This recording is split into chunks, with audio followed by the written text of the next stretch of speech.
ভিডিওটি শুরু করার পূর্বে সকলকে জানাই শুভ রাখি বন্ধন উৎসব।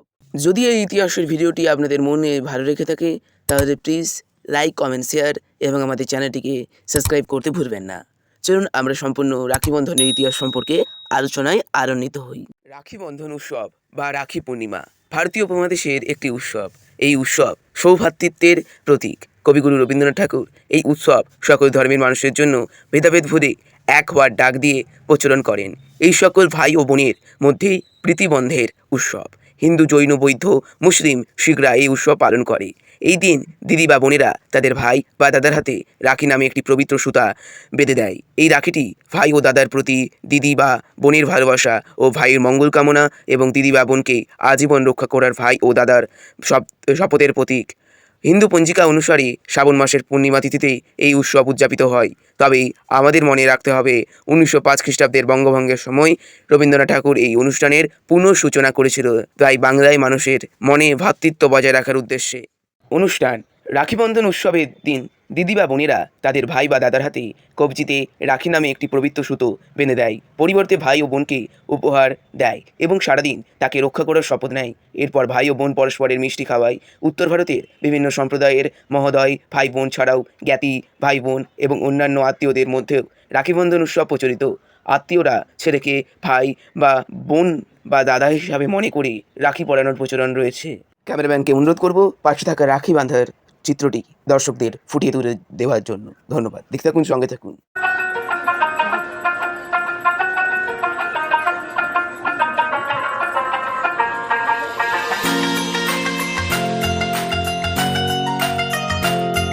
আনুষ্ঠানিক নাম রাখি বন্ধন উৎসব, রাখি পূর্ণিমা।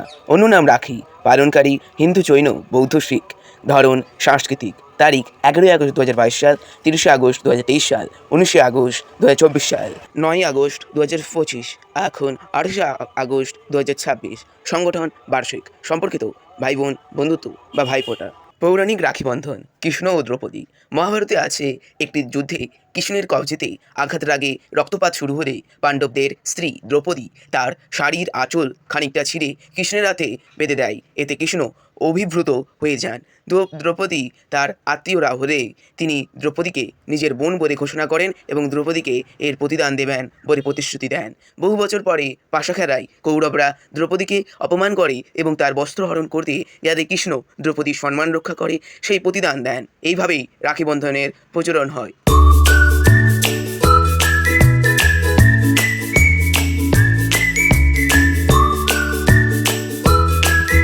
বলি রাজা ও লক্ষ্মী।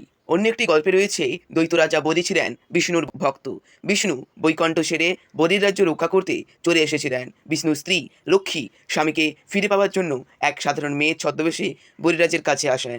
লক্ষ্মী বলিকে বলেন তার স্বামী নিরুদ্দেশ, যতদিন না স্বামী ফিরে আসেন ততদিন যেন বলি তাকে আশ্রয় দেয়।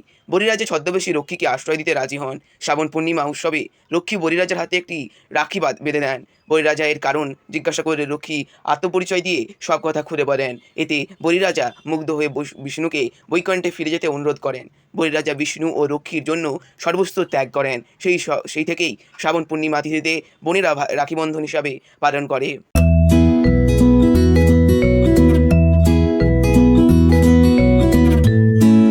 সন্তোষী মা। বলিউডের জনপ্রিয় চলচ্চিত্র জয় সন্তোষী মা 1975 রাক্ষাবন্ধনে সংক্রান্ত একটি গল্প বলা হয়েছে। রাখি বন্ধনের দিন গণেশের বোন গণেশের হাতে একটি রাখি বেঁধে দেন। এতে গণেশের দুই ছেলে শুভ ও লাভের হিংসে হয়। তাদের কোনো বোন ছিল না। তারা বাবার কাছে একটা বোনের বায়না করে। গণেশ তখন তার দুই ছেলেকে সন্তোষ বিধানের জন্য দিব্য আগুন থেকে একটি কন্যার জন্ম দেন। এই দেবী হলেন গণেশের মেয়ে সন্তোষী মা। সন্তোষী মা শুভ ও লাভের হাতে রাখি বেঁধে দেন। ঐতিহাসিক রাখি বন্ধন। মহামতি আলেকজান্ডার ও পুরু রাজা। একটি কিংবদন্তি অনুযায়ী 326 খ্রিস্টপূর্বাব্দে মহামতি আলেকজান্ডার ভারতে আক্রমণ করলে আলেকজান্ডারের স্ত্রী রোজেনা রাজা পুরুকে একটি পবিত্র সুতো পাঠিয়ে তাকে অনুরোধ করেন আলেকজান্ডারের ক্ষতি না করার জন্য। পুরু ছিলেন কট্টৈচ রাজা। তিনি রাখিকে সম্মান করতেন। যুদ্ধক্ষেত্রে তিনি নিজে আলেকজান্ডারকে আঘাত করেননি।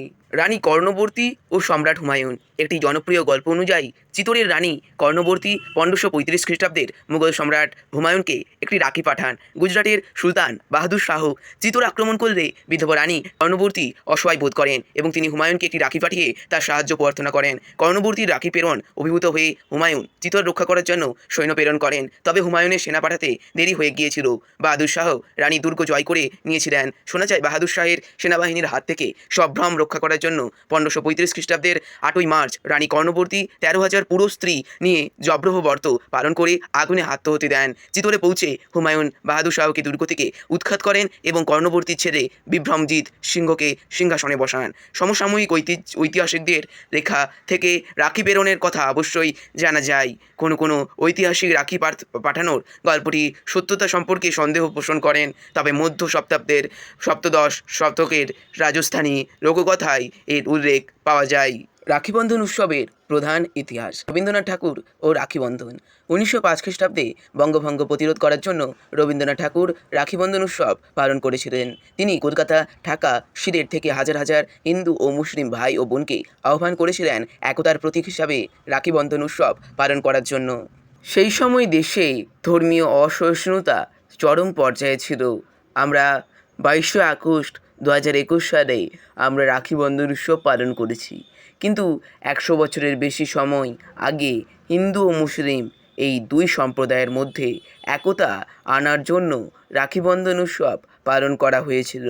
19 শতকে আমাদের বাংলায় জাতীয়তাবাদী আন্দোলন চরম পর্যায়ে ছিল, যা ছিল ব্রিটিশ সাম্রাজ্যের কাছে অপরিমিত ভয়ের কারণ। এই জাতীয়তাবাদী আন্দোলনকে দমন করার জন্য ব্রিটিশ সরকার সিদ্ধান্ত নেয় তারা বাংলাকে দুটি ভাগে ভাগ করবে। সেই সময় রবীন্দ্রনাথ সহ গোটা ভারতের বিভিন্ন নেতা সেই সিদ্ধান্তের সমালোচনা করেছিল এবং বঙ্গভঙ্গের বিরুদ্ধে আন্দোলন শুরু করে। 1905 সালের জুন মাসে লর্ড কার্জন বঙ্গভঙ্গের সিদ্ধান্ত নেয় এবং 1905 সালের আগস্ট মাসে বঙ্গভঙ্গের জন্য আইন পাশ করা হয়। এই আইন কার্যকরী হয় 16ই অক্টোবর 1905। শ্রাবণ মাসে হিন্দু ভাই বোনেদের মধ্যে রাখিবন্ধন উৎসব পালন করা হয়। রবীন্দ্রনাথ ঠাকুর হিন্দু মুসলমানের মধ্যে ভ্রাতৃত্ববোধ জাগিয়ে তোলে এবং ব্রিটিশদের বঙ্গভঙ্গের বিরুদ্ধে প্রতিরোধ গড়ে তোলার জন্য সবাইকে রাখিবন্ধন উৎসব পালন করার জন্য আহ্বান করেন। রবীন্দ্রনাথ এই দিনটিকে উদ্বেগে একটি গান লিখেছিলেন।